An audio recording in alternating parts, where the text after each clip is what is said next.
Composition of Constituent Assembly. Constituent Assembly Composition. The plan of 3rd June 1947 resulted in the partition of India, and following this, the members who were elected from regions which came under Pakistan were no more regarded as the members of the Constituent Assembly.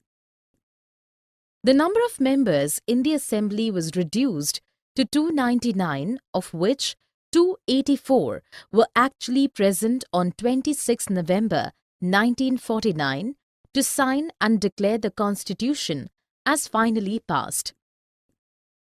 After partition, the Congress dominated the Assembly by taking 82% of the seats in the Assembly.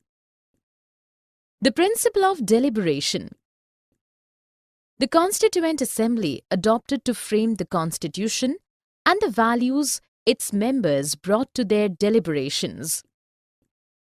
Each member deliberated upon the Constitution with its interests of the whole nation in mind.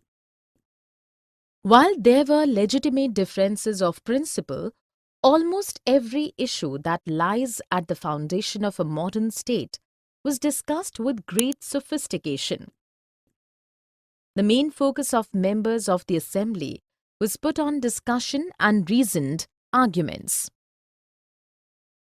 For more such videos on all subjects, practice questions and a lot more, download iPrep and learn unlimited.